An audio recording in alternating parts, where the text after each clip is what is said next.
Hi, it's Jesse with the BC Wildlife Federation member update for the third week of May. We're really excited to announce our spring conservation lottery and Fishty 50. We've got a ton of great prizes for this one. Sturgeon trip, a full boat, motor, trailer, and fishing gear package. We have a wall tent, generator, a bunch of swag, an e-bike, a smoker, and a number of other things. So thanks to everyone who supported the Fishty 50 and the conservation lottery since it was launched a couple weeks ago. We're really looking forward to how this one turns out. These lotteries help fund our education programs. They help fund our on-the-ground stewardship projects. They're essential to the viability of the BC Wildlife Federation. So thank you all for your support to date. If you have friends, families, co-workers who'd like to support the BC Wildlife Federation and maybe win something like a boat, please share it with them as well. In the world of education, we have room at our Women's Outdoor Weekend, June 14th to 16th in Peachland. It's normally a really popular course. This course used to be called The Becoming Outdoors Woman. It gets great reviews. We have a number of participants who have been coming to this course for over a decade. So if you're looking for a weekend away, or you know someone in your household who's looking to spend a weekend with a bunch of women learning new outdoor skills, please get them to sign up.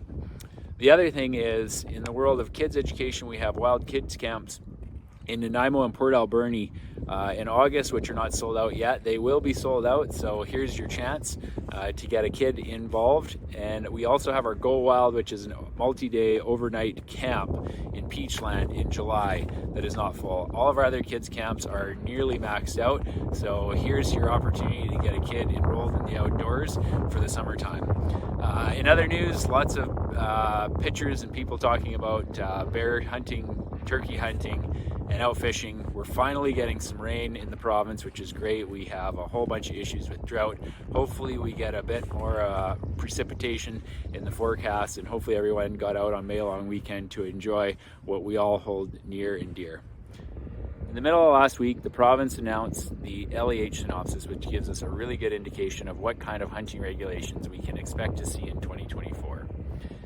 A number of the proposals were put aside based on opposition, and a number of which the province simply just could not pass the red face test on, but there's two really big changes.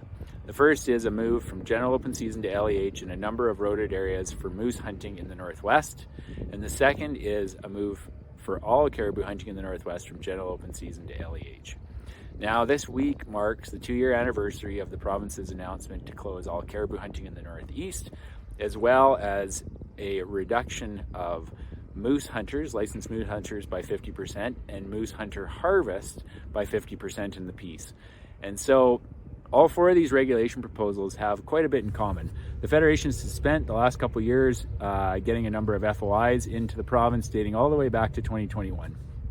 And what we found, by and large, is that these hunting regulation decisions are not supported by subject matter experts. So folks like the Conservation Officer Service and provincial wildlife managers, biologists, scientists have not supported these changes by and large. There's a problem there because these folks go to school to help understand what's going on with conservation and to help people make decisions. They're no longer being heard. The second is that we have 40 years of policy and procedure which guides sustainable hunting, which guides wildlife management, which we've spent thousands of hours on putting together to ensure that what we do is sustainable. That's no longer being supported. And then the most recent and best science available also doesn't support these changes. So we're living in a time where people who camp, hike, explore BC parks, hunt and fish are doing it sustainably, and the government is saying, thank you, but that's not good enough. And as a result, we're going to limit you or remove you from the landscape. That's a problem for all of us that like to enjoy BC's backcountry, because what it means is that the province, quite frankly, in a time where they should be supporting people who are living sustainably, who are out engaging with nature, they're doing the opposite and removing people from nature.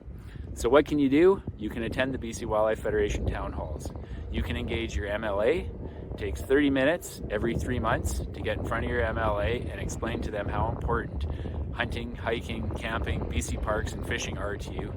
And last but not least, make sure you're following the BCWF as we lead up to the provincial election so that we can make sure that the voices of hunters, anglers, conservationists are heard across this province.